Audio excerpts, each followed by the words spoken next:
What's up, everybody, and welcome to episode 74 of the Stand Up Guys podcast. I'm your host, the incomparable Zach Jones, joined as always by, let's see, what do we got here today? The Iphicles to my Heracles, Lester Jones. Hercules? Iphicles? Well, I mean, Heracles and Hercules is the same person. I don't know who Iphicles is, but apparently a brother of his. Sounds like a made-up word. It's one of Zeus's offspring. It might be pronounced differently. It's Iphicles. So, who knows? But one thing that is for sure is we got the ninth wonder, Chocolate Thunder, eating that stink eye and getting that pink eye. Lover of the vag and the tarnished sheriff's badge. He's got two for the pink, one for the stink, tattooing the ladies with his Indian ink. The phenomenal A.J. Singh. Keep your stink away from me. Now, ladies and gentlemen, today we got a marvelous episode for you. Oh, yeah. Where we will be reviewing both Spider-Man No Way Home and Hawkeye. Yeah, I failed you guys. I watched Hawkeye. Man, I do got to start off. I got some bad news besides Hawkeye. You know, last week we did our big anticipated movies of 2022 list, and on that list was John Wick 4, but they just announced they're delaying it by a year. Yeah, 2023. That is painful. I really wanted to watch that movie, but you know what? Maybe it'll be even better. Maybe they're just, There you go, looking on the upside. Yeah. So yeah, we've been watching mostly Marvel stuff this week, but did you guys have time to watch anything else or do anything else this week? No. Yeah, I'm cracked out. I don't even know anything that happened this week. Been playing more Far Cry 6, basically. A little Far Cry 6 in my spare time. Yeah, I played a little more Guardians of the Galaxy. I think I'm almost done. I got to be like getting close to the end. I think I'm probably on the last level. But yeah, basically just enjoying these. Well, we'll give people dessert first on this one. We'll do Spider-Man No Way Home. All right, guys, should we just get into this show? Let's see how much of this we remember. Yeah, so first, just like we always do, we're just going to kind of give our kind of overall spoiler-free impressions of Spider-Man. And then, of course, we'll go into a more in-depth review with spoilers and a plot breakdown. But anyway, so Spider-Man No Way Home, the official synopsis reads thusly.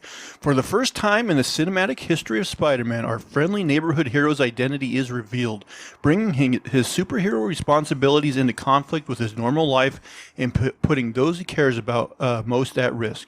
When he enlists Doctor Strange's help to restore his secret, the spell tears a hole in the world, releasing the most powerful villains who've ever fought a Spider-Man in any universe. Now Peter will have to overcome his greatest challenge yet, which will not only forever alter his own future, but the future of the multiverse. The movie is directed by John Watts, who also directed Homecoming and Far From Home. Stars Tom Holland as Spider-Man, Zendaya as MJ, Benedict Cumberbatch as Doctor Strange, and as we'll find out, a lot more people.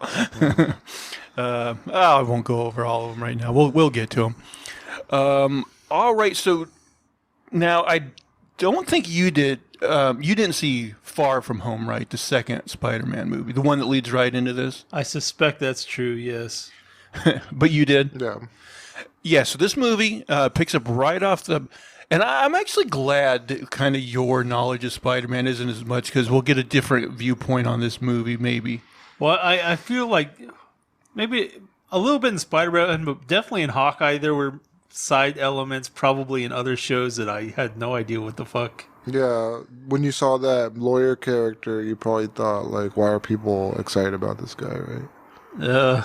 Well, I don't know about we'll that. get to that. That's in the Spider-Man, right? But Yeah. he would have Yeah, I known know that about character.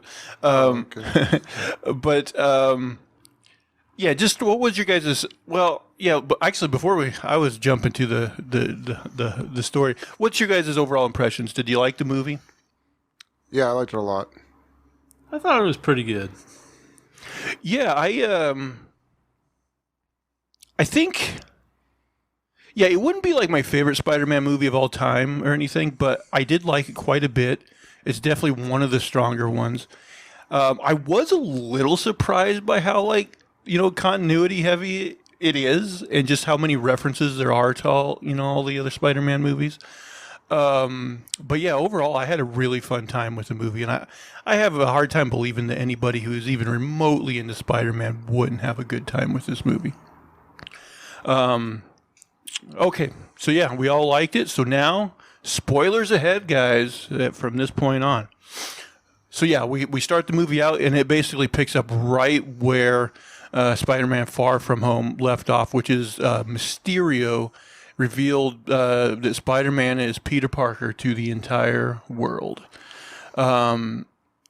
So help me out here, guys. It's been a few days since we watched this. So basically, he's basically just kind of like mobbed by all the people, because he finds out basically in like Times Square, or their version of it or whatever.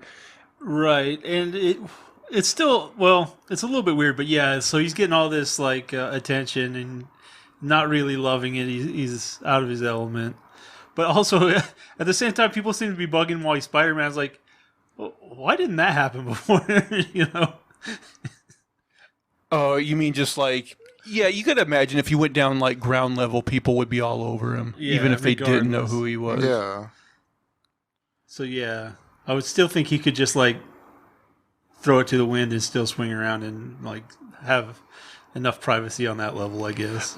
But the way they set it up was like he arrived there with MJ, and people saw him with her. So like as soon as they found out, they kind of started mobbing her. Like, right. Are you like Spider-Man's girlfriend or whatever? Yeah, they're all thrown into this. And there's her, and there's their other friend, which I don't remember his name. Well, he'll come into play Podcast. later. Sure. Ned. But so Spider-Man and like Far From Home ended with like him swinging with her, and like she's really like afraid to do it, like right, to escape. And so he has to pick her up again. So of course, like they're flying through there, and she's freaking out again. It seems like at one point they like land on top of a bridge or something. He like takes a break. I don't really remember all that detail. And then he decides he's going to head for his apartment. Right. Eventually, On his way, like they pass by Flash Thompson, who on his phone is discovering that Peter is Spider-Man. Mm-hmm. And of course, that's a thing from the comics too, where like he's a huge Spider-Man fan, but of course like is bullying Peter Parker, and then he finds out that he's Spider-Man. So yeah, he arrives at his apartment, and they have this whole thing where like Happy and Aunt May are there, and like they're like breaking up. Like they had a relationship in the second movie, but now they're breaking up. But then they hear like Peter go into his room, and they go in there, and like his shirt's off, and he's with Zendaya, so like they think they're like having sex in there or something. But then like they come out, and by the way, I don't know if you guys thought this, but when I found out that like Aunt May and Happy were breaking up, I'm like, I thought they were going to kill off Happy, because I was like, oh, so now we won't care as much.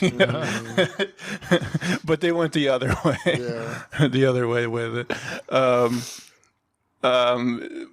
Basically, the TV gets turned on, and they find out the helicopters are like swarming their apartment. The whole media's on them. Yeah. So basically, before he gets to tell them in his own way, the helicopter shows up or something. Yeah. You guys are gonna have to help me out here. What transpired after this scene?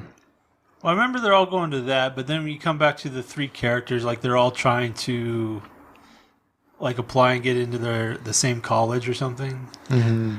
We all try to get into MIT. Well, different schools. At some point too, they had that whole. Maybe that was here where they had that whole, dickhead detective in the interrogation room with all of them, and he's like questioning them, and then this, I'm trying to think the order of events because, like, eventually that leads to the Daredevil scene. Yeah. Right, there's some lawsuit, but I don't remember why. Yeah, it was because I remember. So yeah, let's jump to that. So yeah, we do find out that Charlie Cox as Daredevil, Matt Murdock is back, which is a good thing. Right, it's kind of interesting. They introduce him here briefly, and then they bring in Kingpin and Hawkeye a little bit. Mm-hmm. And we'll get into it more when we talk about Hawkeye. But I think these are definitely alternate universe versions of the characters of the Netflix show, and aren't exactly the same. Like same actors, but at different universes. You can't really tell that with Daredevil here, but in Hawkeye, there's some things that I think make it More likely. More likely, yeah.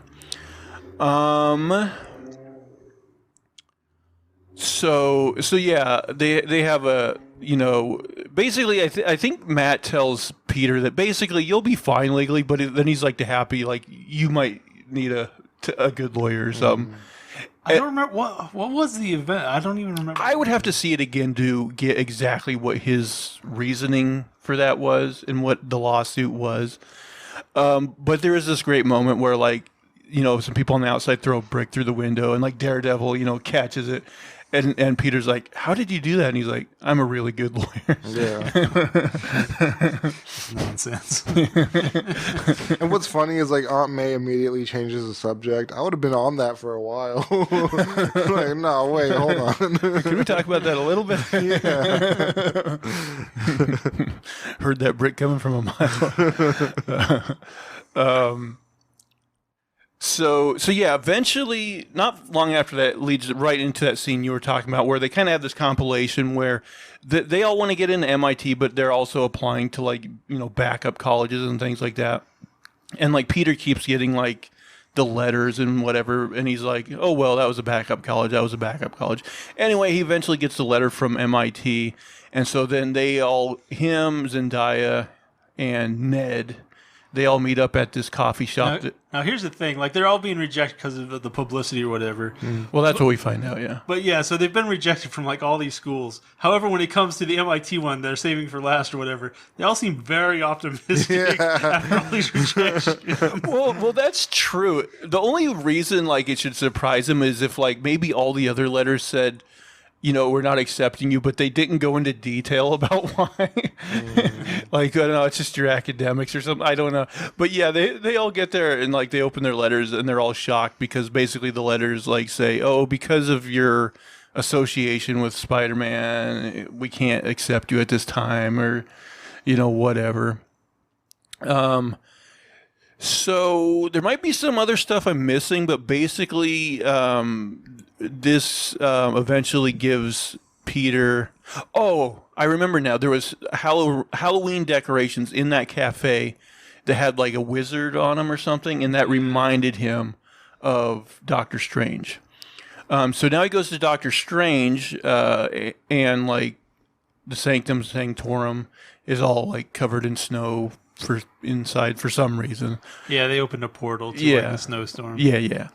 And but he gets the idea, and this was in the trailers. Like he's going to have Doctor Strange cast a spell where everybody will forget that Spider-Man is Peter Parker. And Wong warns him not to, but he's like, "I'm going to do it anyway." Yeah, this is like magic on the edge of the unknown or something. But and this scene was in the trailer as well, and like people pointed this out on Twitter a long time ago. Like this is the crux of the whole movie, but like the whole movie could have been avoided if Peter wasn't fucking stupid.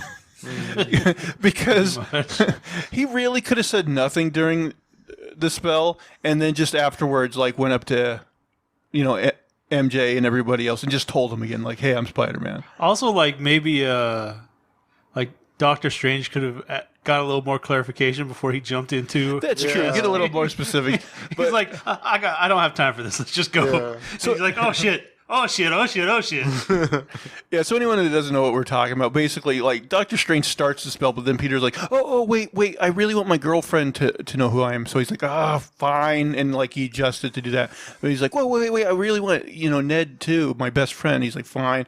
And then he's like, wait, I want my aunt. And then, like, basically Doctor Strange like loses control of the spell, and it's going to basically start a rift, but he's able to contain it, kind of. Right.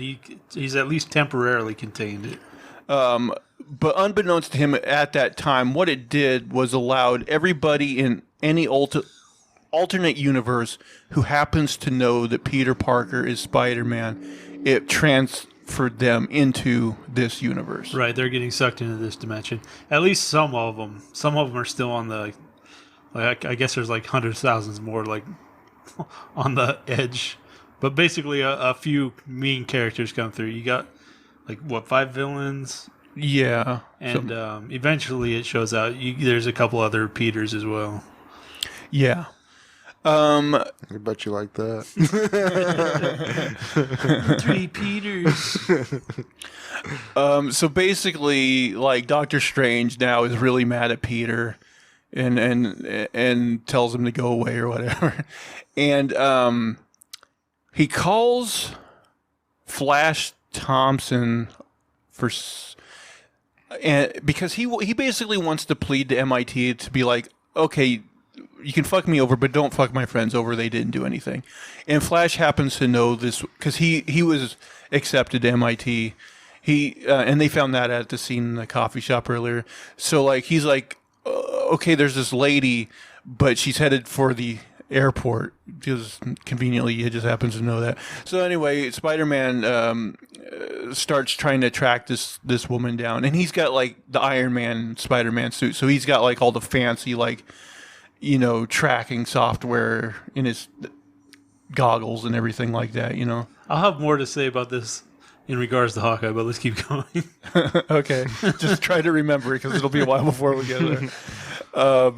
So he tracks down the woman, and on the highway, and he knocks on her window and starts to talk to her, but then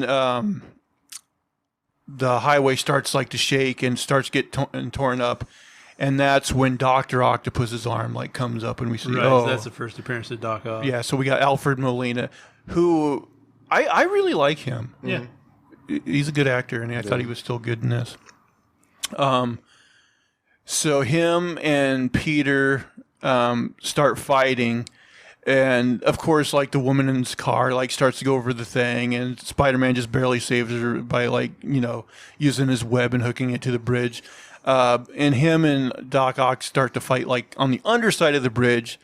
Doc Ock gets the best of him, pins him against the wall, and takes his mask off. And then he's like, "Oh wait, you're not Peter," because his Peter is Tobey Maguire. Right.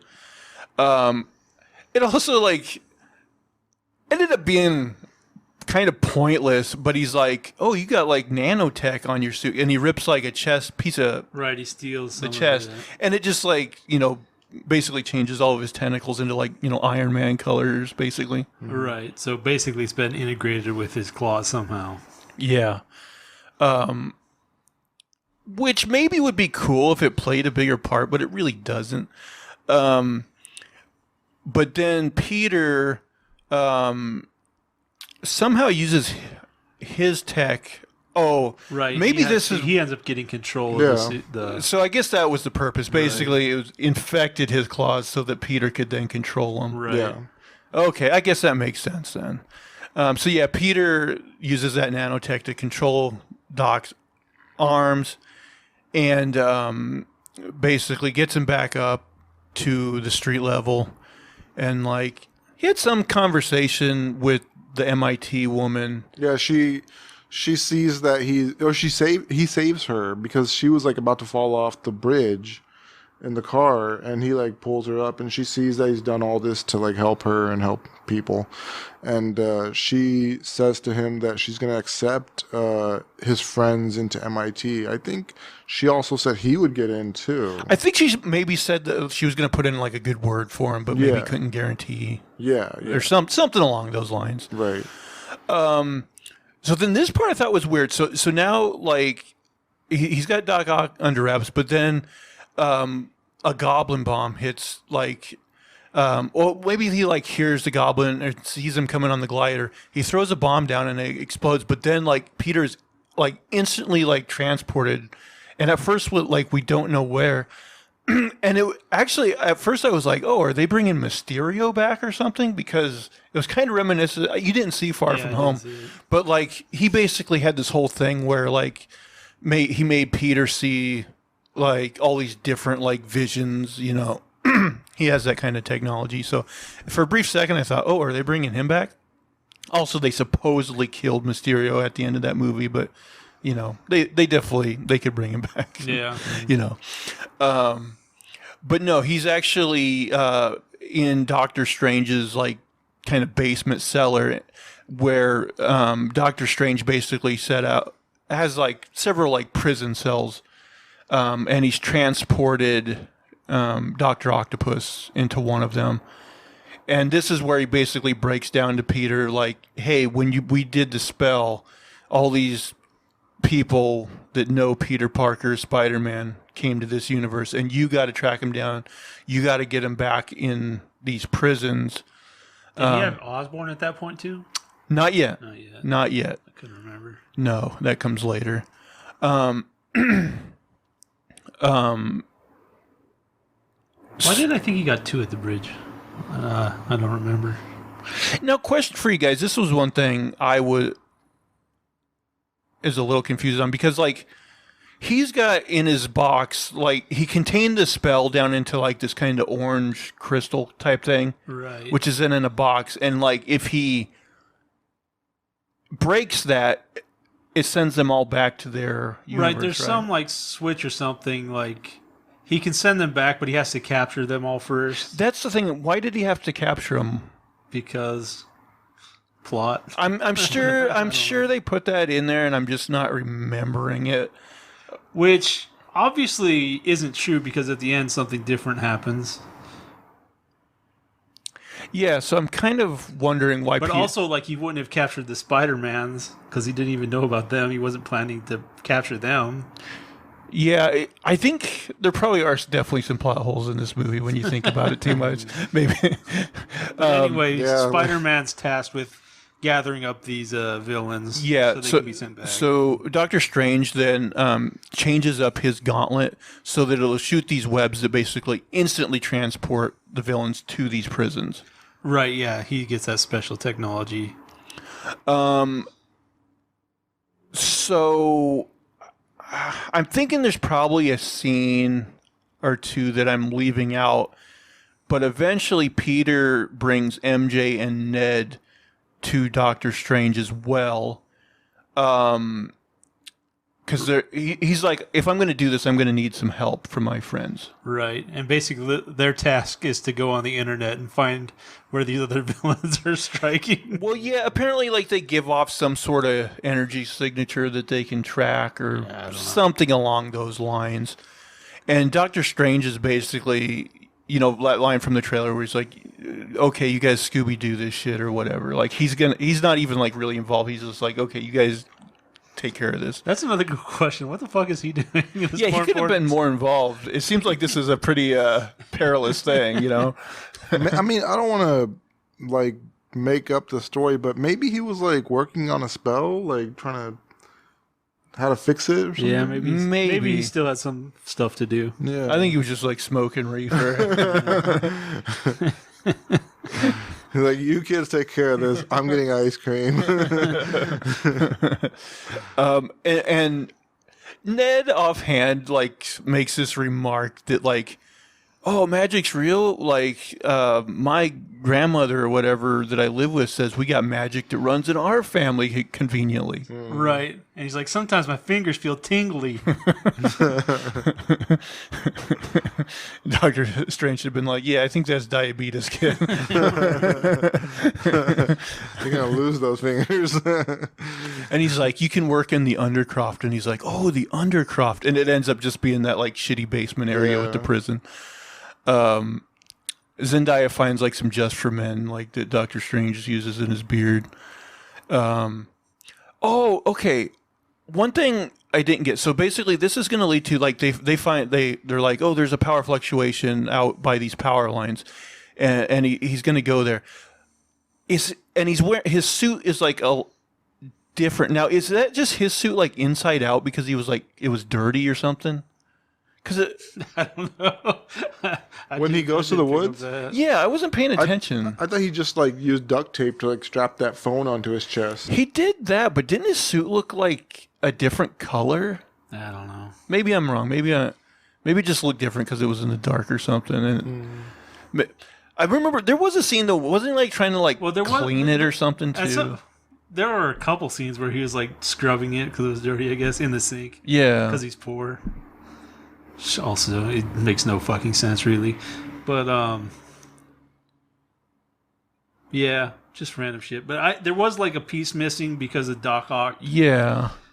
But yeah, at some point he had like the phone strapped there, so I guess they could watch where he was swinging at him. Yeah. So he swings out in the woods on these like big power lines, and like he's like, okay, this is the spot, and like we kind of see like fluctuations in the dirt, so we're like. In your mind, you're like, "Oh, Sandman," but then Electro appears, Jamie Foxx, and he looks a lot different, a lot better than he did in The Amazing Spider-Man 2. And he's just like, I think at first he kind of has like just like an energy form, like he's not a full person, but he's like zapping power from the power lines that like is gonna turn into a person. Because like, doesn't Spider-Man He shoots his web, but it basically just goes through him because he's like pure energy, and it hits a tree, which transports the tree into the prison cell. Yeah, something like that. He shot like he did shoot a tree. Doctor Strange gave him some sort of device that helped him like capture people. Yeah, that's what he shot. But then like Jamie Foxx does become solid, and he starts fighting with Peter. And, like, I think he's about to get the best of him, but then, like, a big old block of sand comes up and we find out, oh, Sandman is there, too. And if you remember, he became basically a good guy by the end of the original Spider-Man 3, so he helps Peter basically detain Electro. And then... They have a short conversation. I don't remember what it was, but then Sandman's like, I don't trust you.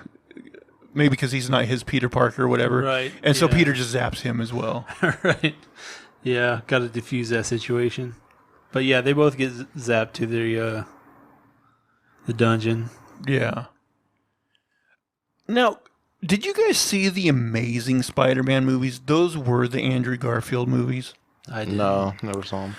This movie is like the only time I'm kind of glad I watched those because they're not good movies, but like there are like obviously references to those movies in this.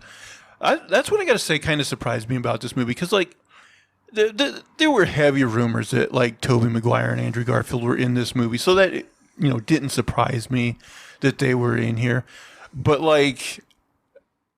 I do wonder, like, people that maybe are younger and never watched those older movies, like, what they think of all these villains and cameos in these movies. It's just like, I don't get this, Well, I mean, the Garfield one came out, like, a few years ago, right? Like, not that long ago.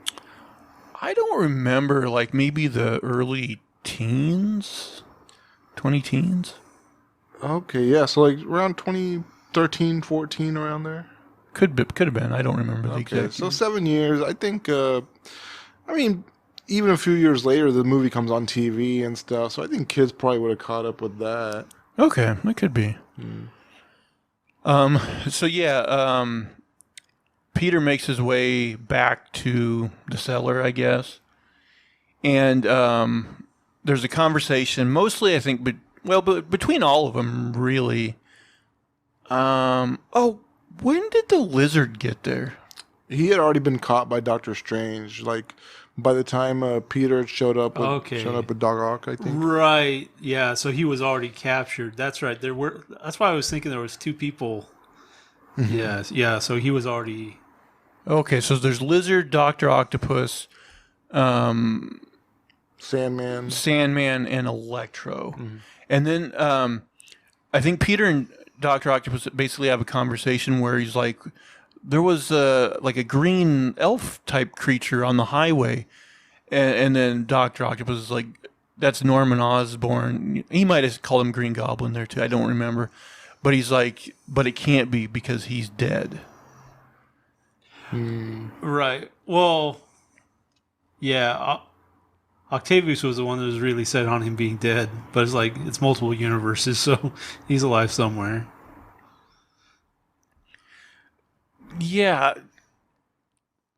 Yeah, I don't... This is a conversation between them all that I don't remember, like, all the details of.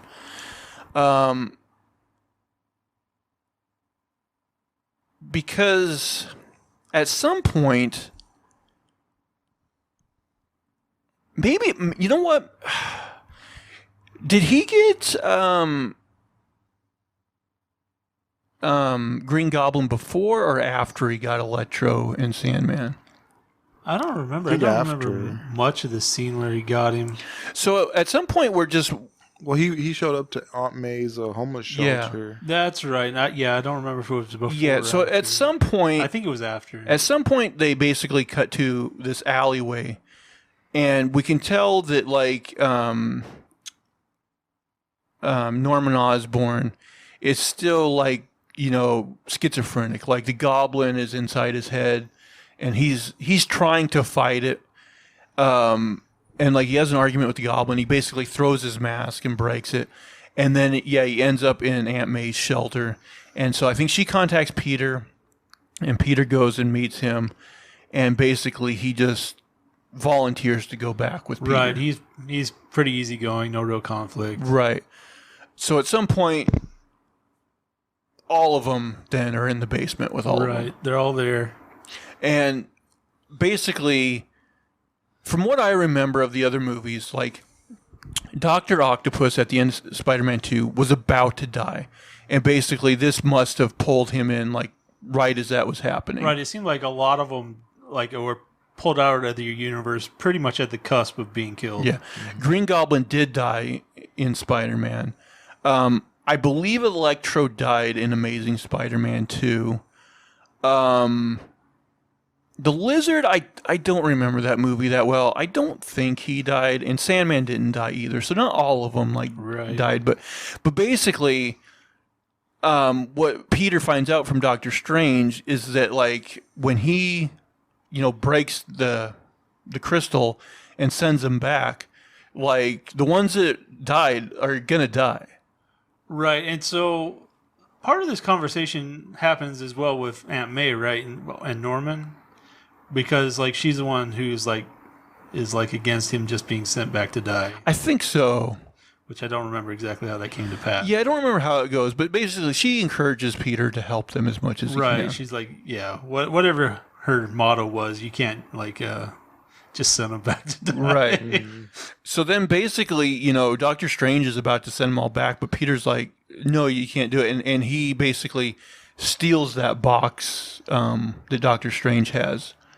Right. And then as he's running, Strange is, like, throwing all these portals or whatever. And eventually he passes in his portal as, like, a mirror dimension. Well, before that, though, he even, remember, he hits Peter and, like, knocks him out of his own body, like his astral projection. Yeah. And, like, while he's out there, like, he's trying to get the box, but Peter's body is, like, still moving it from him. And he's like, how are you doing this? And from what I hear, like, there's conjecture, but I think it's his spider sense is, like, still going, even though, like, subconsciously, even though he's out of his body. That's as good a theory as any, at least. It works. But anyway, then he gets back into his body, and then, like, the chase is on, and like you said, Doctor Strange, you know, enters the mirror dimension so that it doesn't fuck up the real world. Right. And so then they're running around, like, Inception style. And I like this scene. I like all the crazy visuals good. And stuff here. Like, they fall through the city, and they end up on this train, and it goes through the city, and then it ends up kind of going in, like, this kind of Grand Canyon type place. I did think the way it ended, though, you know, Peter Parker is, like, selectively a genius, I feel like. Where, like, he doesn't always seem like a genius, but then when they need him to be, he is. And then he's like, oh, this is like a spiral, and and all I need to do is go here, here, here, and he's like, oh, I used the big math equation to. Well, right. He's like, oh, this is just geometry. I'm really good at geometry. Yeah. So, And then I thought I was good at geometry, but then I saw this. But yeah, basically he Shanghai's. he should probably just be a professional pool player. Yeah, maybe. But yeah, he finally catches him in the web, and he takes the box and also like his ring. The sling ring. It's called the sling ring. Okay, but basically he takes this, and so now Doctor Strange is stuck here, and he can't like really conjure anything. Yeah, and he's just like sitting there stewing and pissed off. Yeah, and that's where he'll spend the majority of the movie. Yeah, and then he doesn't show up again until much later. He says later that he was there for 12 hours over the Grand Canyon. Yeah. And pissed off. So now, like Peter comes back, and this seems like kind of a stupid idea, but basically he ends up taking all the villains back to Happy's apartment. And we glossed over this before. After all, the media was all after him, they all moved into Happy's apartment because it's all like secure. Right. Yeah, more secure. But yeah, you're right. Just taking them all there is pretty stupid. Mm-hmm. But somehow he sells them all on like, okay, I'm gonna fix all you guys, and then we'll send you back. But even like if he made them like quote unquote fix them, aren't they going back in the same exact time? Yeah, like right before they die. Well, I mean, maybe say, "Oh, you're not as bad as I thought. You can live." I don't know. I have no idea what they. I mean, like I think situation. Dr. Octopus like basically drowns in the ocean. So like even if he becomes a good guy, which he does. Isn't he just going to go back and be like, blah, blah, blah, and fucking die? We send him back a hero. But he'll die as a good guy. Yeah. Yeah. He'll make it to heaven now. But yeah, at this point, basically, well, the reptile seems rational. Like, he can talk to him, and he's not super crazy. Although he has some weird beliefs or whatever. Norman seems genuinely, like, good, even though, like, he's got his crazy part. And the other three are still kind of... would you say resistant? Yeah. So yeah, they all go back to his apartment. He's got like this fancy Tony Stark fabricator machine where he can basically make anything. And again, Peter Parker's selectively a genius. Like first he fixes Doc Ock. Right, they figure out he just has a burnt up chip. Yeah, the inhibitor chip, of course, from Iron Man 2. So when that burnt out, like the arms became in control of him. Right, the AI penetrated his brain. Yeah, so basically he fixes that chip and immediately it just turns Dr. Octopus back into a good guy. Right, yeah, basically he's like the voices are gone. And he gives Peter his Iron Man stuff back, Oh, right, yeah. He doesn't need his nanoparticles anymore. Yeah.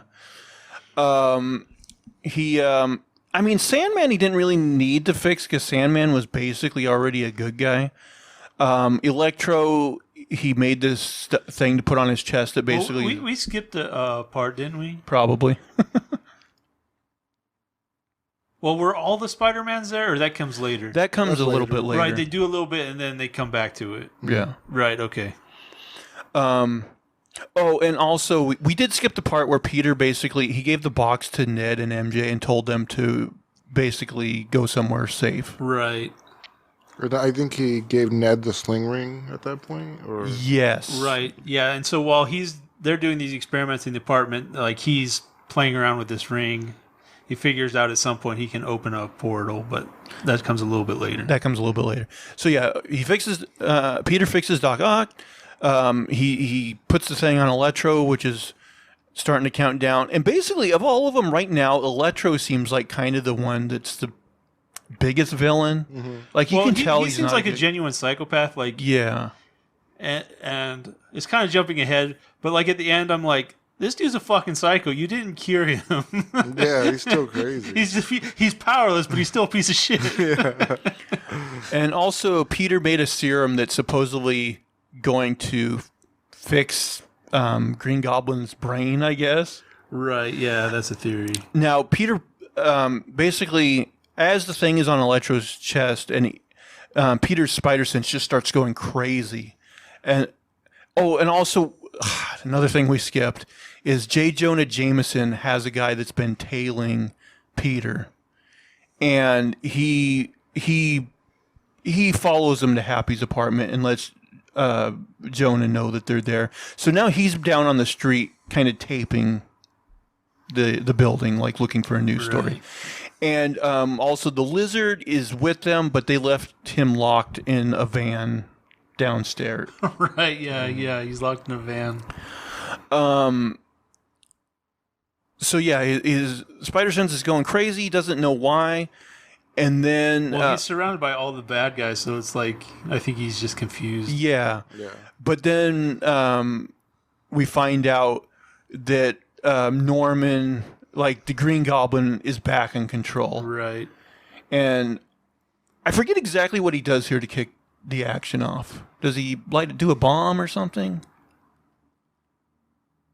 I don't remember, because Electro's like... Well, the thing is making him discharge, right? He's taking out his energy. Right. At some point, that gets switched.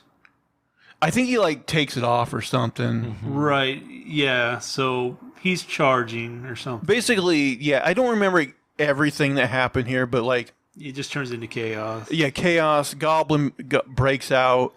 Sandman breaks apart and starts swirling dust everywhere. Electro breaks loose, and May, she goes, because she sees that like Goblin's a problem. She goes and grabs that serum that they made, and she starts heading downstairs.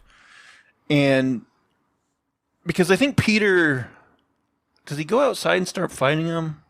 Eventually, they go outside. I think like a hole gets blown in the wall and. Something like that. I'm sure we're missing some beats. But also, here, like Sandman, he's not feeling bad, but like he just wants to push the button on the box and like go home. Yeah, because he wants to see his daughter. Right. So he wants to go home. And he wants to go home now. Yeah. All the time. And also the Lizard breaks out of that van downstairs, point, yeah. and like J. Jonah Jameson is like, "What was that?" or what, whatever. So yeah, eventually, now I think some of the villains just basically end up fucking off, like getting out of there, and it comes down to Peter and the Goblin. Mainly, yeah.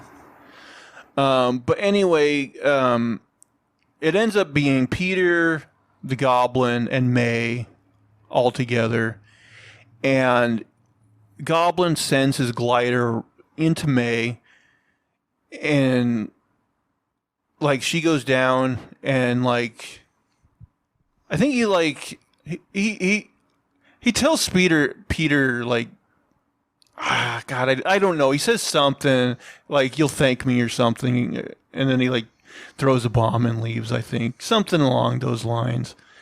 And at first, like, May like gets up, like when it hit her, I'm like, oh, they are going to kill her. But then it was weird because, like, she did get up, and at first she seemed fine, and they're kind of having a conversation. But then, like, Peter realizes, oh, she's not okay, and, like, she's bleeding from her stomach or whatever, Yeah. And, like, she ends up going down, and they basically give her the Uncle Ben moment. She tells him with great responsibility.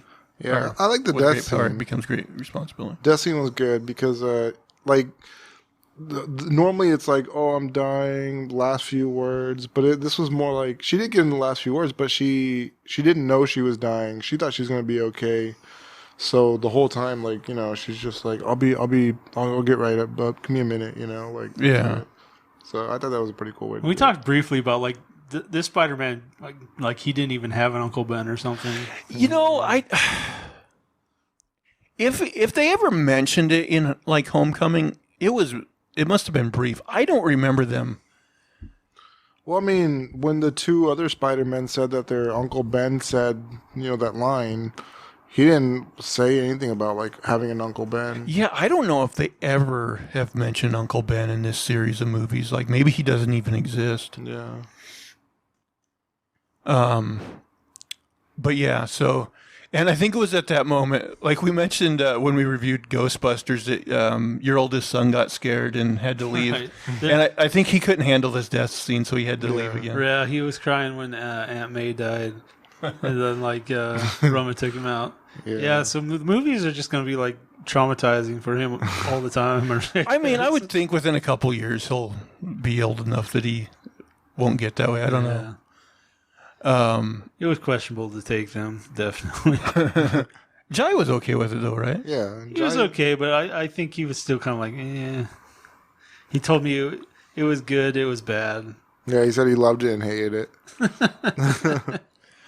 So now I think after this whole death scene, we go back to MJ and Ned, and they're at his aunt or grandma's house or whoever she is. And this is like you said, where he starts like playing around with the sling ring, and he notices that he can make these portals. And at one point, they're like, "Oh, make a portal to Peter." Yeah, let me see Peter. Now, this I have a problem with as well. And this is why I don't really like magic when I read in like my superhero comics and stuff, because it really does end up just becoming like a Deus Machina power. Like it does whatever you need it to do when you need it to do it. Because and I wouldn't even notice this, but I happened to rewatch Doctor Strange like a couple weeks ago. And when he first gets the sling ring, he's trying to make portals, but he's struggling. And Tilda Swinton's character is basically like, you really got to imagine in detail like where you're going, to kind of open it up or whatever. And so number one, he doesn't know exactly where Peter is. But even if going by that logic, he's like, okay, I'm going to concentrate on Peter Parker. I can picture him. Wouldn't he be picturing his Peter Parker? I mean, to just be like, okay, find me Peter Parker. And then it conveniently opens up a portal, but it's, Andrew Garfield's Peter Parker. What if he was picturing him in the costume? Because that's when he sees Garfield in the costume. But then that wouldn't make sense for the Tobey Maguire. Another thing, and they have slightly different costumes. I didn't quite appreciate this at the time. I was like, because I thought maybe it was opening on another universe, because I didn't realize the Spider-Mans were already in his universe. Or were they? Yeah, they had somehow crossed over. Right. Well, they must have crossed over when Strange did the spell. Right. Yeah. But yeah, so he does this a couple times, and he gets the wrong Spider-Man 2 times. Yeah. But yeah, that's how. So that's the whole Spider-Man's joined the crew. Magic and consistency there. But I mean, it was an entertaining scene, and this is where the theater was clapping and stuff when those two came in. So,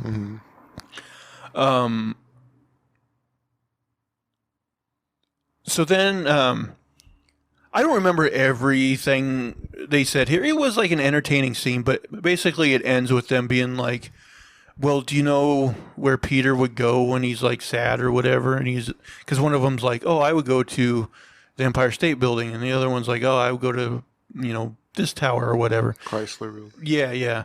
And MJ's like, oh, I know where he would go. And it was at the top of their high school. So they go there, and they have a big group hug. And I don't know, at that point, would they have known that May was dead? I don't know. Oh, well, they knew he was sad. So they knew he was sad, but yeah. Anyway, yeah, they have a big hug. And then Andrew Garfield and Toby come down. And then this is where they kind of have, a conversation of getting to know each other. And, they find out, Tom Holland's Peter Parker's really pissed and wants revenge. But then, Toby's telling him the guy that killed my Uncle Ben, he died and it didn't make me feel any better. Right. They walked the same road as him. And so they're trying to prevent him from making the same mistakes. And Andrew Garfield talks about how he couldn't save Gwen Stacy, and then how after that, he was I don't know, laying in his punches harder than he should have. Right, yeah. Some bullshit like that. Rage-filled fighting or something. Yeah. Well, in the comics, Spider-Man's stronger than he actually shows himself to be. In one episode when Dr. Octopus took over his body and became Superior Spider-Man, he punched the jaw off of one of his enemies. Oh yeah, he's like super strength. Yeah. So like he pulls his punches, but in this case, they're saying he stopped doing that and started going nuts.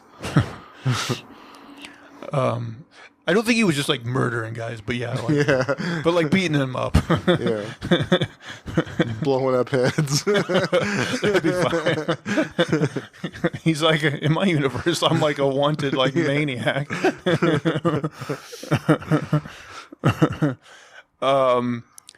But they basically have the conversation of like, I think they basically come to the conclusion of like, okay, yeah, let's try to help all these guys, cure them all. Right, yeah, he gets them back on board for that conversation. So then they go to their high school science lab, which is basically stocked with all the stuff they would need to do all this bullshit. But like also like each of the Spider-Mans kind of already knows how to fix like one or two people. Yeah, so like, yeah, Tobey Maguire's like, I've been thinking a long time, and I think I know how to make a formula that'll fix Goblin's brain. Right, because they'd actually already used the other formula on him and it didn't work. Mm-hmm, yeah. Oh, yeah, that's true. I forgot about that part, because, yeah, May got him with the formula, and it didn't do shit, right? Yeah. That's right. They already fixed Doc Ock. Oh yeah, I think Garfield, he had a plan to turn the lizard back into a man, and they had already made the thing that would fix Electro before. It just wasn't on him long enough. Right, he got pulled off, or I don't know, but he got some alternative that was going to be much like stronger. He got the arc reactor. From the synthesizer. From Stark. Oh, I missed that bit, I think. Yeah, that's how he got like supercharged at the end or whatever. And then also like some serum for the Sandman as well. That's right. I remember there was some like entertaining conversations in that bit. Like I remember like yeah, there were some Easter eggs and stuff. They did like the 3 Spider-Man pointing at each other meme. Like a few things. Oh, like yeah, that. that's true. Yeah. And like Ned asked Toby about like, did you have a best friend or something? He's like, yeah, but he turned into a supervillain and tried to kill me. And then he went to Tom Holland and was like, I promise I won't become a supervillain. That's right, because he was like, yeah, he became a supervillain and then I killed him. Yeah. So there was definitely some like good back and forth during that scene. I can't recall like every conversation, but there was like Tobey Maguire shoots the thing his body actually produces the webs. Oh, yeah, right. The other ones cartridges. Yeah. They're like, it just comes out of you. It's like, does it only come out of your hands? And they address like the whole Andrew Garfield Spider-Man. They call him amazing, and people kind of give him a hard time because they say that Andrew Garfield's not really. He's like the worst Spider-Man. So like they were trying to say like, oh, and plus his movies are called The Amazing Spider-Man, so they're like, oh, you're amazing, you're amazing. So yeah, there's a number of Easter eggs. I think, so. Yeah, I'm sure there is even some I missed, and I've seen all those movies. But like the Andrew Garfield ones, I only watched once because, like I said, they're not good. He was all right in this. Yeah, he was good in this. Maybe. Well, in those movies being bad isn't his fault. He's actually a good Peter Parker. It's just those movies are written terribly and not directed awful. Yeah. Well, yeah. Everything else was a problem. It wasn't him. Sam Raimi directed the Tobey Maguire ones, right? Yes, and then I want to say the guy's name is Mark Webb directed the other two, and yeah, they're just bad. Okay. So basically, yeah, Peter's goes to the Statue of Liberty to basically draw all the villains towards him, and like the plan is for the MJ and Ned to basically, I think, once they get them all cured, they're gonna like break the thing and send them back, right? Right. So yeah, they're sitting on it prepared. But also, like, if anything went horribly wrong, I think they were supposed to do it, right? Yeah, I think so. So yeah, Peter is basically goes online on his phone and like on the Statue of Liberty, and like J. Jonah Jameson's like commentating over top, saying, basically, he's like the Alex Jones of this universe, and he's just like, shitting on him every chance he gets. So they have a moment where they all three talk before all the villains get there. And again, it had some like entertaining back and forth, and they reference Venom because like Toby's like, oh, I once fought this like goo monster from outer space, and then Tom talks about how, oh, also fought this alien trying to take over the world. He was like purple, Thanos, and then like Andrew Garfield's like, oh, I fought this guy in a big like rhino mech suit or whatever. He's like, oh, I am lame. I want to fight an alien. So that was a good bit. Yeah. And he like cracks like Tobey Maguire's back, or Oh yeah. Or yeah, because he's like kind of half sidelined, going like, oh, my back. Yeah. I mean, this whole like action scene, like I'm not going to remember all the beats of it. I don't remember what villains show up first, or maybe they all show up and start. I know Electro, Sandman, and I think Lizard are basically all there. Yeah. Sandman kind of confuses me because like all the other ones, I get that they don't want to go back, and that's why they're fighting, But Sandman's also fighting with them, but he wants to go back really badly. Yeah, basically, he just doesn't want to hesitate. So maybe he's just like thinking he can find the box and break the thing himself. I think maybe, there is some attempt at that.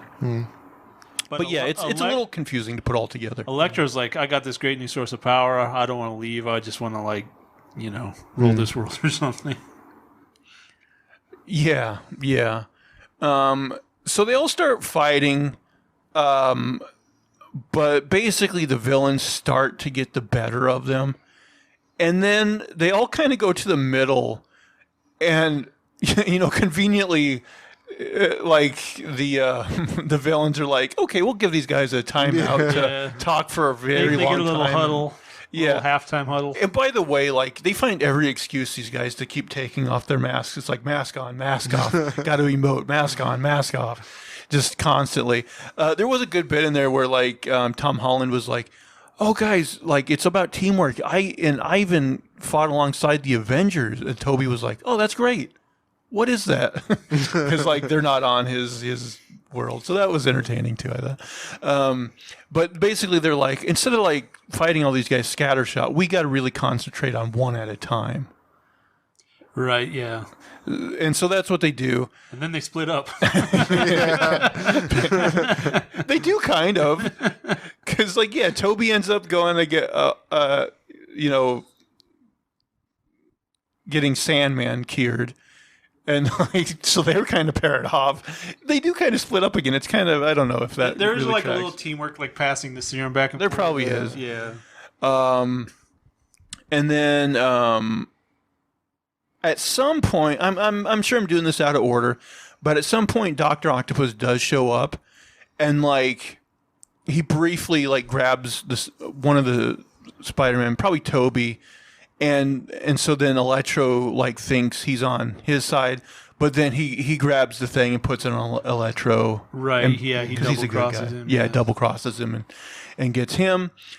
Another good beat was like Andrew Garfield goes up to him and takes his mask off, and he's like, "Ah, damn. I thought you would be black." He's like, "You help poor people. You were from Queens or whatever." And he's like, "Oh, well, I bet there's a black Spider-Man somewhere." So that was a good like call out, I thought. And then this is unrelated. I saw a meme of like a black kid, kind of like, was it Miles Morales? Probably. But yeah, so a black kid with like the afro, and he pulled it on, and just like there's this big goofy head at the top, and he's like, "This shit don't make no sense." That is true. You don't think about that, but you can't have ridiculous hair and put on a mask like that. Now, I don't remember why, but Ned made a portal. I don't know if he just wanted to watch the action or whatever, but remember, it leads to the Lizard end up chasing them around. Yeah, well, right. Well, I think they opened it so they could Get the get box. out at the statue, right? But they were also there watching, so they were like present but slightly distant. But anyway, yeah, the lizard ends up chasing them. Tom Holland goes in to help them, but then they end up, to save themselves, jump through the portal and end up on the Statue of Liberty, Right. in the midst of everything. In the fighting, yeah. At some point, they open up another portal, and that's when Doctor Strange finally gets out of his prison Right. of the mirror He dimension. comes out and he's all pissed off. But he does like instantly realize, like, wait, you can open a portal. Like Ned had the magical Right. power.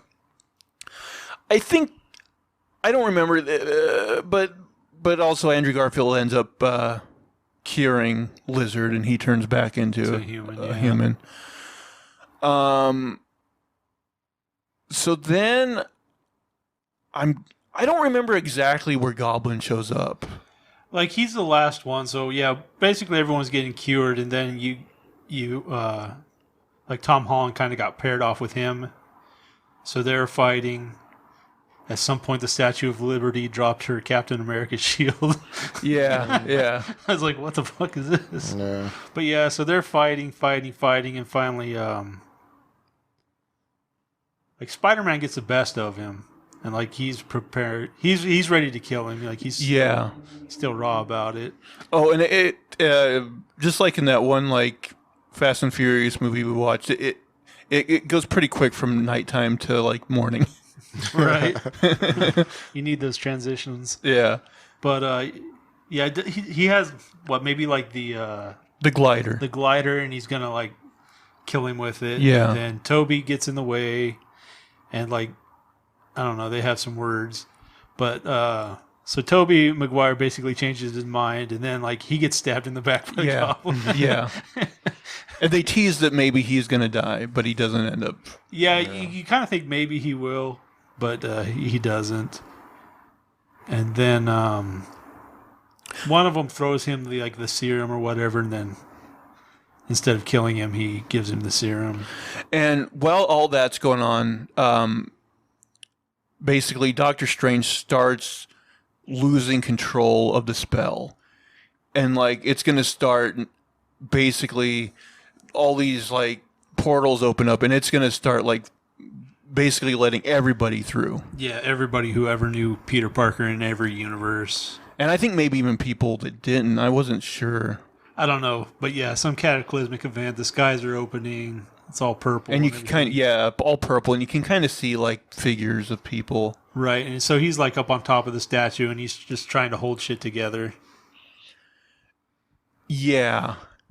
And so then Peter has the idea of like, what if we redo the spell, but now everybody forgets Peter Parker exists altogether? Right, everybody. A simpler version of the spell. Because at this point, the spell's out of control. It's going to break. Like, there's nothing he can do to, like, hold the shit together anymore. He's like, well, what if you just recast and just everyone forgets me? And he's like, yeah, that would work. So, But would it really? well, like, apparently part of the crux of all these people coming through is that they know him. So if they don't know him, they won't come through. Yeah, that makes sense. Now, he does have a little bit of time to say goodbye to Ned and MJ. And he basically tells them, look, I'm gonna find you. I'm going to make you remember me. Right. And then he makes all these promises. And yeah. And then they cast the spell. Yeah, so then they cast the spell. I just feel like this opens up so many questions. Like I heard somebody like on a podcast I was listening to basically say like, what if he didn't swing often? What if he just stayed there and then like the spell happens and then like MJ, he'd be right by MJ and Ned and they'd be like, you know, who are you?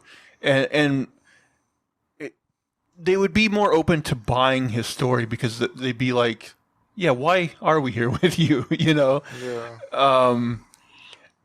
So it seems like maybe there was a better way for, you know, I don't know. Yeah, I mean, sometimes you just got to try to hold shit together and be like, that's good enough. I mean, there's a plot hole with Electro, like, did he ever even know who Spider-Man was? Because I don't think he ever knew. Well, apparently in some universe he knew. It's been forever since I watched those Amazing Spider-Man movies, but I think they quickly referenced somewhere in this movie that, yeah, he did find out that Andrew Garfield in his universe was... So, like, later on, maybe he found out, like... Well, I think... Basically, if in their own movies they found out that their version of Peter Parker was Spider-Man, it let them through when the spell was messed up. Okay. So yeah, basically, in the Tobey Maguire movies, Goblin knew he was Peter Parker. Dr. Octopus knew he was Peter Parker, so they were able to come through. And then the Lizard knew he was Peter Parker, and I guess Electro must have as well. So... But yeah, they were all cured, and basically, like I was saying earlier, like Electro, like his thing was taken off, but like he was still a piece of shit. Like he was not cured. Yeah, I mean, you could make the argument that it was like the powers that corrupted him, like his like mind, he was corrupt maybe, because of the power. like Doc Ock, know, sort of. man. Yeah, so maybe we just didn't see that resolution in this. Like maybe once the power was out of him, he was back to being a good guy. Because I believe in the Amazing Spider-Man 2, at the beginning of that movie, he is basically a good guy. No. And then once he gets the powers, he does kind of turn into a shithead again. And it was so stupid. And they mentioned in this movie he got his powers because he fell into this vat of eels of electric eels. Yeah, it was really dumb. Some dumbass tried something after that. Probably. They're joking about how a lot of people got their powers by falling into something. Oh yeah, I mean, and so many I was exposed to radiation, and instead of getting cancer, I got this awesome power. Right. The Sandman fell into a. Oh yeah, they do joke about that. Yeah, he fell into this a particle accelerator. Something like that. Yeah, and Electro fell into the eels. Yeah, I forgot they made that joke. They did. Yeah, but anyway, yeah, the spell works, and so then we cut to a little bit later. Peter Parker, he's going back into MJ's coffee shop. He's been practicing. He's got his all written out how he's going to explain to her and Ned, everything. But then I think he basically kind of sees that they're happy. Yeah. They got into MIT. They got into MIT and they're happy, and he basically kind of decides, hey, maybe I don't want to. He's about to tell her, but he sees the Band-Aid on her forehead. That's right. And he thinks, I don't want to cause any more harm. Yeah. Classic superhero stuff. Yeah. So he decides to just let him be.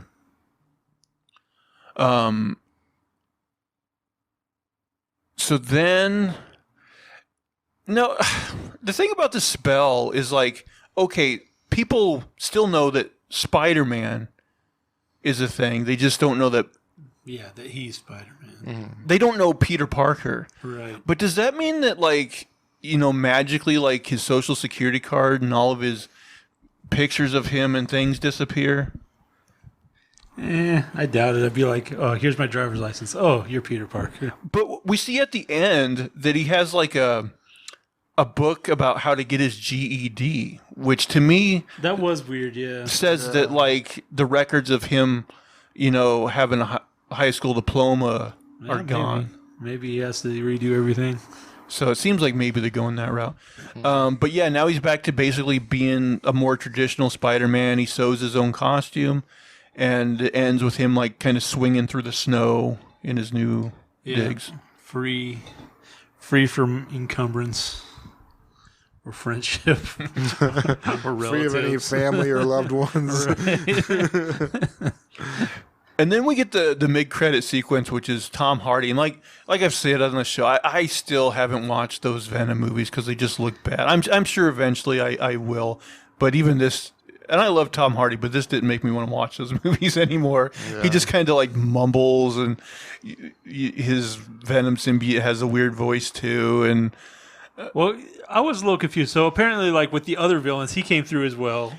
Yeah, but he just spent the whole time drinking. And I guess he was just confused, and he just sat at a bar drinking the whole time. I think that's it. And he had the guy tell him stories over and over again. And then he hears the tales of Thanos or whatever. Mm-hmm. But yeah, then at the end, he just like gets magically teleported away. I was like, well, why do they have to capture all the other villains? You know? They just get teleported away.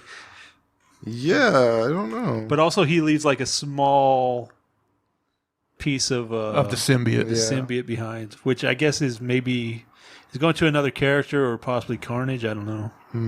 Well, they did Carnage in his universe. Oh, they already did Carnage in his. That was universe. That was in the second one. Yeah, it was even called Let There Be Carnage. That was Okay. Yeah, I didn't see that one. Woody Harrelson, apparently. I heard bad things about it. Yeah. Like I said, those movies made a lot of money, but critically, they're pretty panned, I think. But yeah, overall, a really enjoyable movie. Many times during this, I've said, like, I know there was some good banter here. I don't remember all of it, but there was definitely, like, some good. I thought they handled Aunt May's death really well. Like, they used it well, like, the emotions and how they talked to Peter, like the other Spider-Man, like, just the bonding and just the sharing. It really added to the story big time. So what's our time? We're at an hour and 11 minutes. So what if we cut this and then like maybe after festivities we could do a second one to go out next week for Hawkeye? Because I don't know if I want to sit here right now and do another hour of Hawkeye. Well, you're not going to be here next week, though, right? But so you want me and you to do that one? Well, I was saying we could maybe record it tomorrow, or if he wants to opt out, we could probably do that one. Oh, I mean, we're going to be busy all day tomorrow. Probably till the evening, yeah. We don't have to do as in grand detail of Hawkeye. We can kind of just go over the finer points. Right now? Yeah. Okay. Broad strokes. Okay. Okay, so this is the thing with Hawkeye. So, like, ever since we announced that we were going to do Hawkeye on this show, you've been complaining. Yeah. And I've been like, you know what? It's Marvel, so at its worst, it'll be fine. Just kind of like with Captain America and or Falcon and Winter Soldier, like, it'll be fine. And like up until like, this was a 6-episode series, 5 episodes done, I was like, that's what my thought was. Yeah, it's fine. And then last night I watched the series finale. And I don't know what your guys' opinion on this is, but I thought this thing shit the bed hardcore. I think it not only shit the bed, I think it kind of filled the bed. I thought it was pretty fucking horrendous in a lot of respects. I thought the whole thing was terrible. Yeah. It was. I don't know. Like, I know, like, I missed details probably from other shows, so there were things that I felt were confusing. I mean, the last episode is going to be an action. That's what I was expecting, I guess. Yeah, this whole series for me was like taking Marvel's medicine, where you have to do it, but you're just trying to do it to keep up with the storyline, with the universe. This show in particular, it's not very good. I didn't enjoy going back to each episode. So, I think if we're going to talk about it, we'll maybe talk about things a little bit out of like show direction and just start more chronological because. So apparently after Thanos' snap, half people disappeared. Yeah. At some point, we learned that Natasha's sister had disappeared. Yeah. Yelena. And another thing, so like after that happened, like apparently like Clint's family disappeared. Yes. And like it sounds basically like he just freaked out. Like he became Ronin. He went into Ronin, like he put down his bow and arrow and picked up a sword, which is kind of weird. But basically, for like 5 years or something, he ran around just like slicing people up. Yeah, he became a hardcore vigilante and just started, wiping bad guys out. So at some point during this, Kingpin contacted him because he wanted one of his lower level like lieutenants or gang members taken out, and he gave him information. And so this guy, he has a daughter, and like she's deaf and she has like a fake leg, but basically he's teaching her to be like a ninja skill warrior, whatever. But Yeah, she took like a bunch of martial arts but classes. Ronan has this information, so he goes to this gang and basically he just slices everybody up, kills everybody, and her father is one of those. So at some point, she's going to come into the story, and she's got this revenge kick going. Yeah.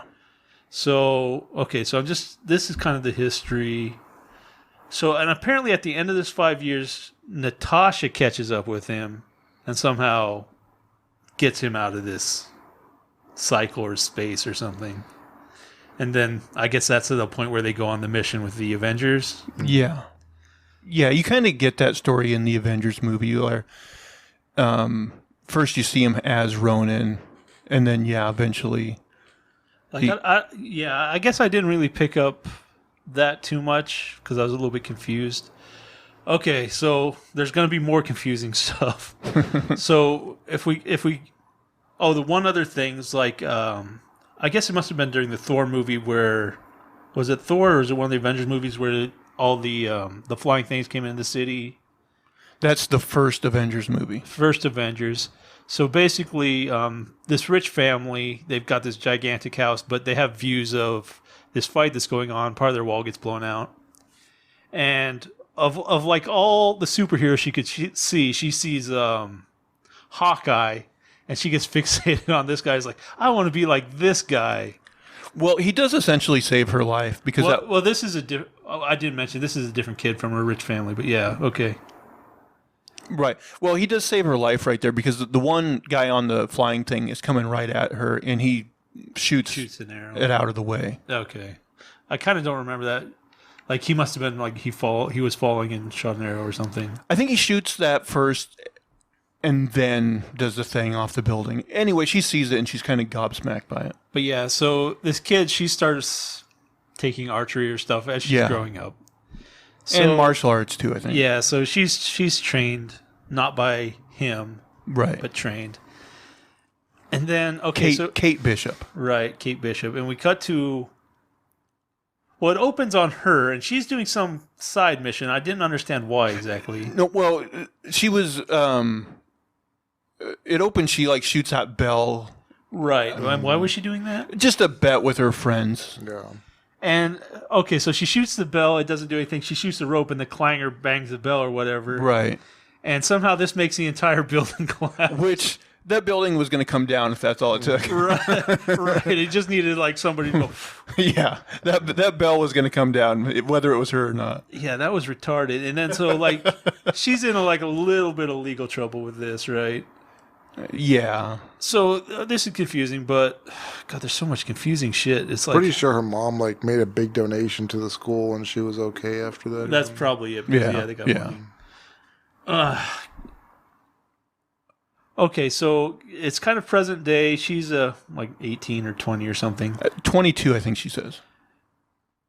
And so they're having like a big party at her house, and her mom is dating this new guy, and she thinks he's weird, and there's so many hints that he's weird or something's wrong with him. Like, they really try to direct you in this direction. To thinking he's a criminal. Right. And so she kind of doesn't like it, but they're having this big party, and they're announcing their engagement. Well, she doesn't know they're engaged. But right, like, she finds out at that party. That guy, the fiance's dad, like he's at the party, he comes up to her, and he's like, man, he's making a huge mistake. What the fuck is he thinking or whatever? And like basically he just hates on her mom in front of her. And like, yeah, he's kind of like, he seems like a piece of shit old guy. And also it shows the relationship between the father and the son is pretty rocky. But this is weird because also at this party, like there's catering, but also like there's secret catering down into the basement where they're having an underground auction. God, it gets stupider. So at this auction, they're auctioning off Ronin's, like his cape, his cloak, and his sword. And so the fiance, he's trying to bid on the sword, and his dad, also bids on the sword just to fuck with him. And then the dad wins the auction, and then they're auctioning the cloak, and I don't think they finished that. Right, because it's at that point the Russian guys break in. Right, the Russian mob break through the wall to steal this stuff. No, they're trying to steal a watch. They're trying to steal a watch, which is Tony Stark's. Skipping to the end, it seems like that is like a shield watch that belongs to Hawkeye's wife.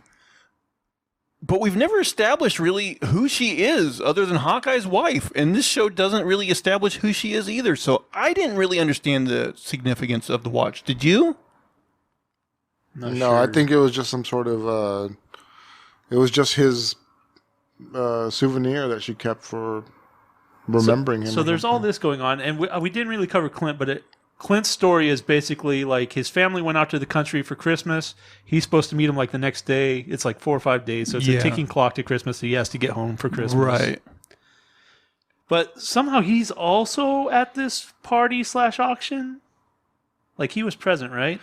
No, he was just in town with his family. Okay, so he wasn't there for that part. They remember after he sees her on in the Ronin suit on the news. Okay, right. So when the mafia breaks into the auction, she grabs a cloak and puts it on, so nobody recognizes her or something. I don't know. And like the fiance, he grabs the blade and disappears. Right. And then there's a big fight.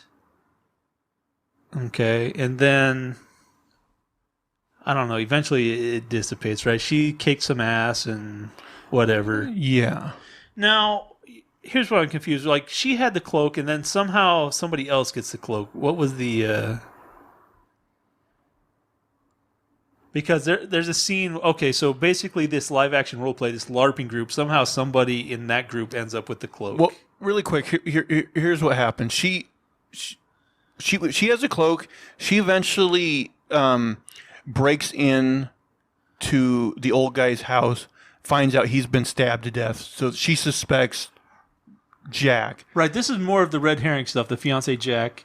But like at some point, like he's shown to be a master swordsman, and so does the girl. Yeah. In fact, I believe there's a character in the comics called the Swordsman, and that's him.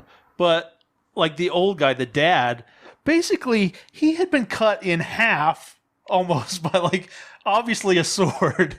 And so you're like, okay, so this was probably Jack or the girl, like, fuck this old guy up, right? And we'll come to it, but this is a red herring. Yeah. I mean, I will say, because she, before that, she walks in on a heated conversation between her mom and that old guy. Right. And so right there, I'm like, well, her mom's obviously like a criminal of some sort. Right, she seems shady. And then when we find that guy's dead, I'm like, well, her mom had something to do with it. Yeah, right. So that wasn't a big surprise. But yeah, basically after she leaves that guy's place, the Russian guys track her down. They start getting into a conflict. And she locks herself inside a car. A mysterious figure starts helping her out. We find out that's Clint. And episode 1 ends with him pulling off the mask and being like, what the fuck? It's a girl. Right. Because he was going to just like bash her face in. Yeah. So real quick, episode 2, they go to her apartment. She took in this stray dog. They end up calling him Pizza Dog. It likes to eat pizza. Right. She was part of the mafia fight. Like she rescued him from being like hit by a car. Right. And basically the Russian guys have followed him to her apartment. They start throwing Molotov cocktails in, so they have to leave. And they leave the suit in the apartment. Okay. And then he comes back later to get the suit, and that's when he find out the firefighting LARPing guy. He took the firefighter. Which, by the way, was a really convenient breadcrumb. You know, I guess. He just happens to see this LARPing sticker on this firefighting thing, and that leads him to... I hated that whole fucking LARPing story of characters. It was kind of an awful way to introduce a couple characters, and also, like, yeah, it wasn't... I don't know. It didn't make sense. But yeah, I guess I didn't catch that part where the firefighter took it or whatever, because I was like, how the fuck did this guy get it, and how do they know him? Well, eventually, because somebody's like, oh, so and so at the LARPing has it. what he does is he looks up that LARPing group on his phone, and there's a video of that black guy putting on the costume and playing with it. There's a lot of convenient bullshit. But yeah, he has to go down this LARPing group, and he gets pulled in this whole thing where he has to like lose a LARPing to this guy, so he'll give him his suit back. Yeah. And so he goes through all that bullshit, and now apparently these LARPers are their friends and allies. Yeah, I mean, God, I'm not going to be able to remember in detail how all this pieces together. I watched it just now, and I don't remember. Yeah, no, it's definitely a little convoluted. So we get that. I know at some point, like her and Clint end up with kind of like a shootout with the mob or whatever. Well, remember, they end up getting tied to like those horse things. Oh, that's right, because Yeah. for some like convoluted reason, Clint thinks he can protect her by just walking into the mob and like talking with them. Yeah, he thinks if he talks to their boss, he can sort shit out. Right, so he just goes down there and like they immediately tie him up. And then like so he's going through this interrogation and he's like, I don't know her. And then at that point she falls through the ceiling and lands right in front of them. So then they're both tied up. And like she has this like helpful conversation with one of the bad guys, which I know is supposed to be like lighthearted for the show and stuff. He was in a relationship issue. Yeah, it was just so it felt so out of place, so corny, you know, it didn't feel right. By the way, a couple things we haven't touched on is if one, Hawkeye is kind of deaf due to all of the explosions he's endured, so he wears a hearing aid. I actually thought that was kind of a nice touch. Yeah, I like that. And then also his youngest son is deaf, and they kind of use sign language. There was one dialogue spot that like took me a minute to even realize what the fuck they were doing, because like when him and the Echo Woman first start talking, like he's signing and he says something like about a cookie, and I'm like, the fuck? And then like it takes me a minute to get it to where like, oh, like he tries to sign with his son, but he isn't good at it, so like he only knows like a few words, I guess. But it was a weird sentence, and I was like, what the fuck does that mean? And then I actually had to think about it for a minute before I let that registered with me that that's what they were getting at. Right. I don't know if that happened to you guys or not, but it confused me. I didn't catch that one. It confused me at first. And then, yeah, eventually he breaks his bonds there, and like they get in a like really like not good looking fight. Yeah, it seems kind of random, but that leads them to goes to the car chase, and the special arrows, which I guess that scene was okay. Well, I mean, I guess like having special arrows kind of makes him a little more superhero because he actually has some of them are a little ridiculous though. Well, here's another thing. There's like some of them.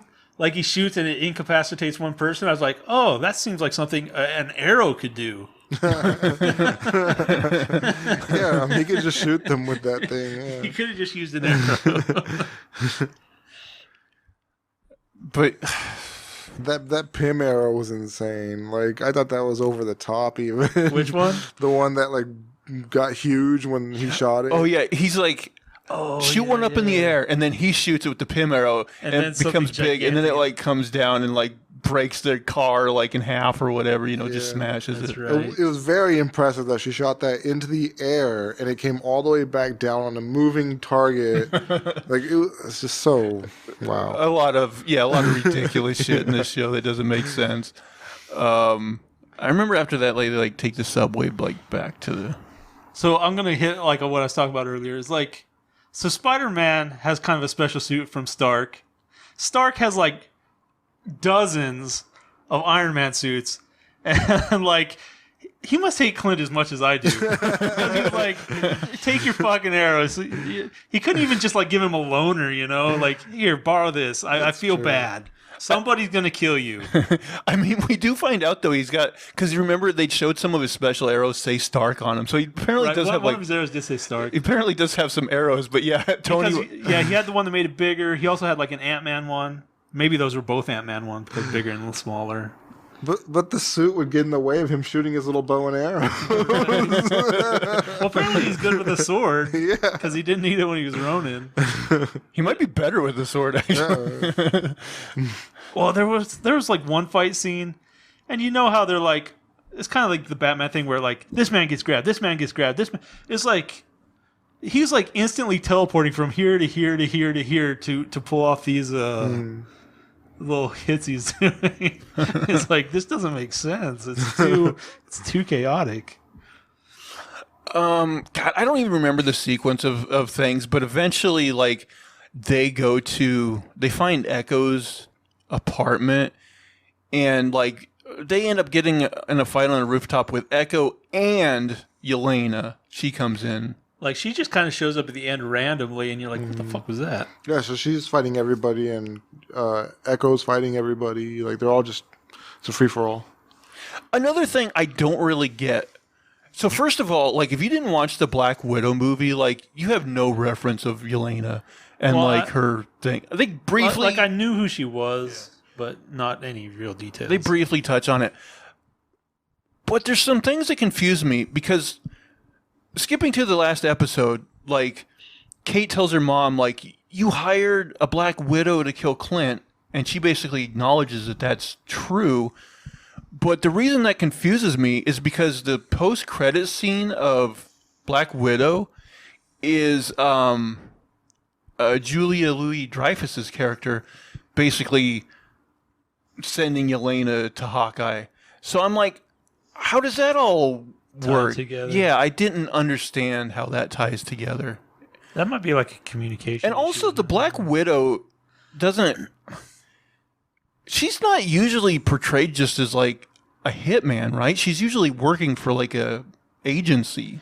Well, that's kind of another weird part, because it's like, oh, they hired me, and it's also like, oh, this is personal. I'm going to kill you because I hate you. That's the other thing. It seems more personal than business with her Right. wanting to kill Clint. Yeah, that was a little strange. And also, it doesn't really make sense that she thinks that Clint killed Natasha. Right, like, she has no idea what the story is, but like, whatever he's selling, she's not buying. And did Natasha... Well, maybe she...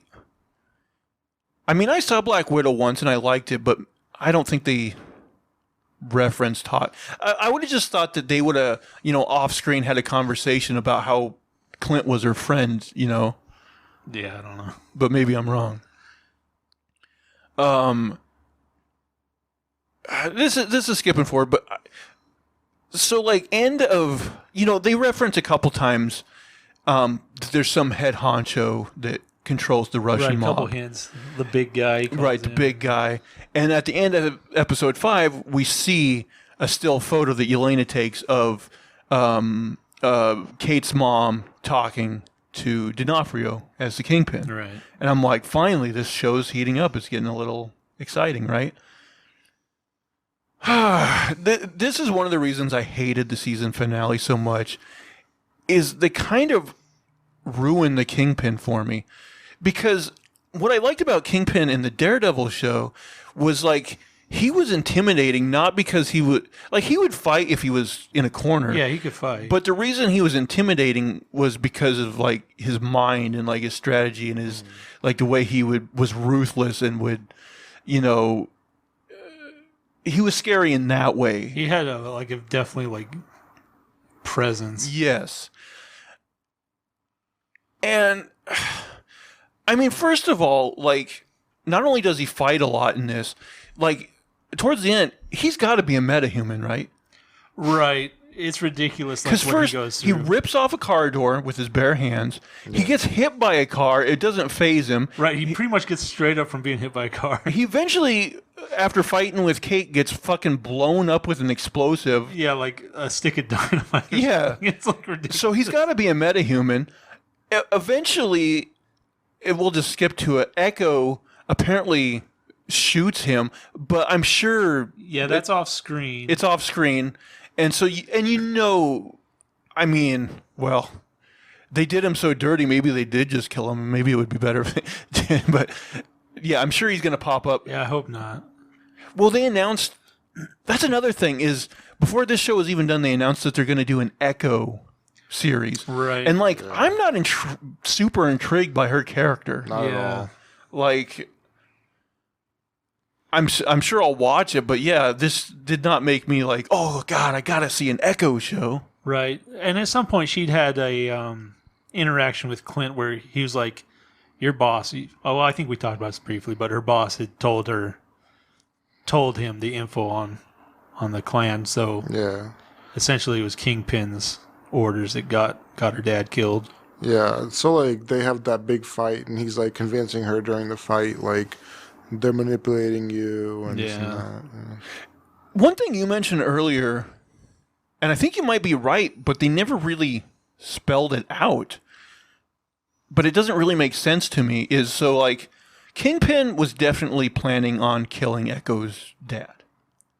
But did he actually hire Clint to do it? Because my thought was Clint ultimately was trying to take down the Kingpin. Well, I think basically it sounded like he'd just given him intel because he knew like he was out there killing people, and like if he had the info and the time and the place, like he was just going to take care of it. Oh, so basically Kingpin just kind of breadcrumbed Ronin. Right. He just led him into it or whatever. Okay, that makes a little more sense, I guess. Why did he get him killed though? Like, what was his plan? I don't know. Apparently Kingpin wasn't happy with him for some reason. I don't think it really says. Also, and this is probably from these shows being so condensed and being only 6 episodes, but at the beginning of the last episode, like, Echo basically has this conversation with Kingpin where she says, like, oh, now I realize I just got to let this go, let the ghost go or whatever. And she apologizes to him and she leaves. And then but he instantly knows like, oh, she's turned on me. Mm-hmm. And I don't know if I like that or not. I thought they could have maybe. You're talking with Echo or the mom? Between Echo and Kingpin. Okay. Like the fact that he just instantly knows that like. Well, I thought like during the conversation he kind of gives a clue, like how did you all of a sudden like stop hating Ronin? Like why are you all of a sudden changing your mind? She explains it, but you could tell he kind of doesn't buy it. Yeah, I guess that's true. But also, is there something where like after her dad died, was he like a dad figure to her? I think they did kind of. Maybe. Because they also, like, at some point, they're like, I love you, but it was kind of weird. Yeah. I think they do maybe have a father-daughter type kind of relationship. Okay, I got to get to it. The thing, besides the Kingpin stuff, that drove me crazy during the last episode is the action became straight up Looney Tunes to me. Where... God, there was so much stuff I hated in this fucking episode. Like, first of all, that bit where he gets stuck in the tree and he just can't, like... Right, he's just basically chilling there. You're telling me that he can't just kind of, like, get his down on his own. Or use, like, a grappling hook or something. Yeah, he doesn't have... I mean, that made him look even useless than we all think he is. Yeah, he's just like hanging there. It's like, like I said before, I fucking hate the LARPing people and that whole thing where they like put on their LARPing outfits and then just tell people to, run this way, I'm like, cut all those fuckers out. Those are so unnecessary. I fucking hate them. Yeah. And then. Where were the cops in this episode? So I think those were the cops. The LARPers were also... like cops and firemen. But no, here's the thing that like pissed me off is like so that one guy starts basically like sniping this building in this ritzy part of New York, and all these rich people are running out on the street. You're telling me none of those people called the cops? Those cops in an area like that would be on that shit. Toot sweet. This isn't like the fucking hood where they're like, oh no, maybe we'll sit this one out. They would be straight SWAT. This is a ritzy area of New York. They would fucking be there in a heartbeat. Not only that, So then it gets to where they have that stupid fucking fight on the ice skating rink. Oh, yeah. I fucking hated this so bad. I can't even tell you. Like, So many arrows, so many special arrows. well, the thing about it is like, Another funny thing is like, he's like, we need to get off this ice, and then they just start shooting people, and they basically kill everybody on the ice. my thing is, if you're gonna have people fight with a bow and arrow, fine. Then don't put them in a situation where it makes it so unbelievable and so ridiculous. Like, why didn't we shoot them? They were right out in the open. Exactly. Like they would have been dead. There were so many guys, and they had guns. They would have killed them. Yeah, like they were dead. And like, so you remember they have that like kind of like montage where they're making all the specialized arrows. Oh, yeah. For one, remember there's that one she's about to touch, and he's like, "Oh, not that one," or whatever. They make a big deal about that. Do they ever call back to? I mean, they use a lot of special arrows. Do we ever find out what specifically that fucking arrow was? Well, I think it's just saying like, oh, of all these special arrows we made, we still got something bigger. Like, I don't know. Or maybe that was the one that blew Kingpin up. Who the fuck knows? Maybe. It actually made him limp a little bit. It was so ridiculous, that first one he does. It's like the magnetized arrow, where it like makes everything like super magnetic, and basically like all their guns like. Right. I mean, that's how they try to write that out, but it's so fucking ridiculous. And then just like, yeah, that whole fight, it was just like ridiculous arrow after ridiculous arrow, complete bullshit. It seemed like Looney Tunes to me. They definitely had to have taken out more people than they had arrows. Well, remember those ones that like shoot like a million like tranquilizer darts? Oh, right, yeah. So yeah, and, Those took out multiple. and by the way, the fact that they don't get hit with those is a miracle. I remember one where like hit him and then like it wrapped this thing around him and shocked him.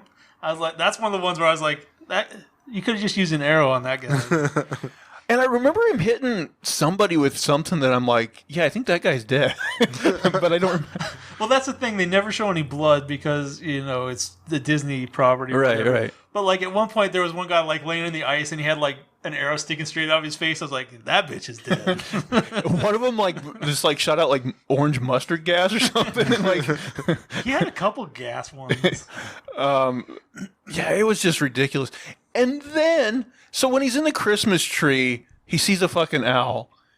And, Right. and so the last one is they shrink with another Pym arrow. They shrink this, like, you know, Russian guys in the van. Yeah. And then the owl comes and swoops that off. So are we just to believe, like, those guys Yeah. are fucking killed by an owl? Well, right. They even say they're like, well, what are we going to do with these guys? And then the owl takes them. He's like, Well, that sorted itself he's out. like, oh, they're dead. It was ridiculous. I mean, what did you guys think of? I mean, I when I was watching that, I just was hating every second of it. I was driving at the same time, so I wasn't actually seeing it all happen. Like, I'm gonna go off the cliff now. Hard But, to relate. But I did notice that the scenes were shot in the dark, weren't they? A lot of the It was fight at scenes? night, yeah. Yeah, so I think they do that on purpose to like so you can't see the shitty action and stuff like that. And at one point, like, you know, Yelena and Cliff end up fighting on that ice, and like, they basically end up burying the hatchet, I guess. Right, yeah. Basically, eventually, she believes him because he knows the secret whistle. Oh, that's right. That's what it was. The secret whistle. Oh my God, the secret whistle. Another thing that didn't make sense was like,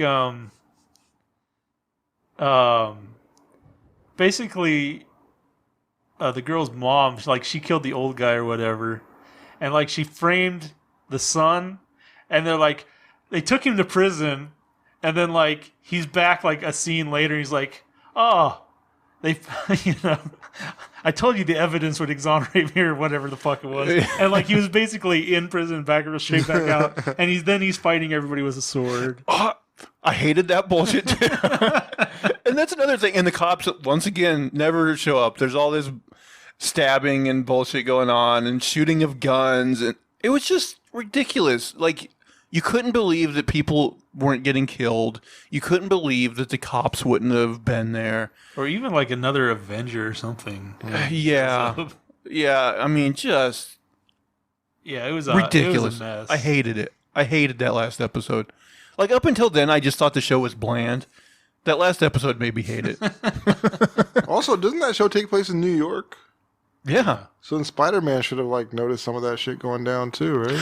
I mean, that stuff I can kind of forgive because I'm like, that's just how comics and stuff work. Like, they have the team book and then they have the solo book, and this is where you get the solo story. And that stuff I'm okay with, but I mean, there would have been cops there. Also, part of me is like, how do you, like, he's part of a well-known group. How did he fly under the radar for 5 years just killing motherfuckers? And how did they just, like, welcome him back and be like, Clint's back?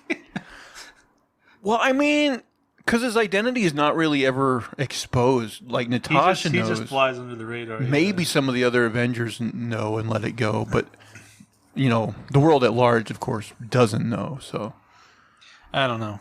Anyway, it's a hot mess. And he makes it home for Christmas. Yeah. And he lets her have the name Hawkeye. It would have been a good idea if they just killed him. That would have been the Christmas ending. Yeah, somebody to carry on the legacy of Hawkeye. Like I could see them play that out. He made it home in a fucking casket. Right? A gun. My only weakness. The old bullet allergy. You know what would be great if, like, it ended up where, like, the only way he could save his life at the end was, like, a split decision where he, like, picked up a gun, and then he's like, this whole time, guns were the answer. It's kind of weird. I wasted so many years. It's weird because, like, I'm like this split thing where I'm like, Batman's like the best superhero because he's just a man. And then, like, Clint comes along and I'm like, this fucking piece of shit human. Yeah. Yeah. Yeah, I don't know. You know, I was kind of thinking overall, like, these Marvel shows, the fact that they are, you know, most of them have only been 6 episodes. The episodes aren't, especially when you factor in the credits, aren't even an hour. Like, they're usually 30 or 40 minutes. So you really think about it. Spider-Man No Way Home was like a 2.5 hour movie. Yeah. Hawkeye, all episodes put together, is probably a little longer than that, but probably not like substantial. Yeah. So it's like, is Marvel really even taking advantage of the television medium by making these shows? I mean, I'm guessing because it's a Marvel name and so many people, they have such a fan base, like probably tying in the subscriptions on one side and movies on the other side is probably working. I mean, they're making so much money, but I mean, and also like does that mean would you get Disney or HBO, you know, if it wasn't for these little specials popping out? I know, but like the other thing is like Loki and WandaVision like had some, and even Winter Soldier had like some special effects in there, and like Hawkeye had some, but I think this show would have been relatively cheap to produce, so Right. it seems like they could have easily made more. Right. When it jumped the shark, it was bad. Like Yeah. they did it like a way you just don't like. Yeah, part of me wonders like if they did give it more room to breathe, would they have done more or less of the stupid shit? Yeah, I don't know. It was kind of what I was expecting. Because on all these It was 6 definitely episodes, worse than what I was expecting. pretty much they're kind of the way they do it is like you get a couple episodes that are kind of slow, you have rising action or whatever, and then you have like this big blowout at the end, and that's the formula they've been rolling with, and it makes sense. But I don't know. Hawkeye just isn't fun to watch. Like, the character is not intriguing to me. You know, he's not funny. Like, that is the thing. You don't really feel invested. What did you guys think though of the Kate Bishop character? Okay, but kind of the same. yeah, I didn't think. Yeah, I didn't It's not really like like her that super much. invested, I guess. Yeah. She's maybe at least a little more lively than Hawkeye. Yeah. She's more like happy and fun to watch, you know. Hawkeye's just like this miserable guy who's always like, oh, my body hurts. And I shoot arrows. Yeah. Did you guys watch like the last episode too? They had like for their end credit scene, they did like an extended version of that Captain America musical. Oh, kind of unfortunately. That's another thing is like in the beginning there's that musical and like he's sitting there and he shuts off his hearing aid. I was kind of like, why is he even there? He doesn't like it. Well, his kids were there. It was more for them, It I was think. for the family. Yeah. But like, he was kind of getting emotional when Natasha came out or whatever. Yeah, I guess so. I forgot to ask, not that it really matters, but usually with like Spider-Man in movies, we do, what would you give it a scale of 1 to 10? Spider-Man, I give a 9 out of 10. Spider-Man, I'd roll in like a B plus, an 8 maybe. I was thinking like a 7.5, but yeah, I liked it. What about Hawkeye? I don't know. 4 out of 10. Yeah. Yeah, probably like 5 or 6. Yeah, I'm thinking like a 4, man. Like I said, like I wasn't expecting much, so my expectations weren't broken. mine too. My expectations weren't all that high. My expectation was completely hated. My expectation was meh, and then when I saw that last episode, it went sub meh. So, But I'm hoping the Kingpin isn't dead. That's my big hope. Yeah, that's what I'm hoping coming out of this, too. that's my hope. Yeah, I hope so too. I just hope they align him closer to the Kingpin and Daredevil rather than this. Yeah. I mean, what he went through was ridiculous. Like, straight hit by a car, gets up. I mean, yeah, they gets got blown to up. they have to tell us that he's a metahuman because otherwise it doesn't make any fucking sense. Yeah. This was the worst of the Marvel shows so far. Oh, by far. I didn't like Captain America. You know what? This one was neck and neck with me with Captain America until that last episode, and then I disliked that last episode so much that it sinks it below for me. So yeah, in conclusion, Spider-Man, yay. Hawkeye, nay. Well, guys, this might be our longest episode ever, but I'm actually glad we did both in this marvelous episode, and I hope everybody watching and listening enjoyed our marvelous talk. And please comment on our videos and tell us things we missed or things that you'd like us to talk about in the future as well. Make sure to subscribe both on the YouTube feed and on the podcast, wherever you listen to your podcasts.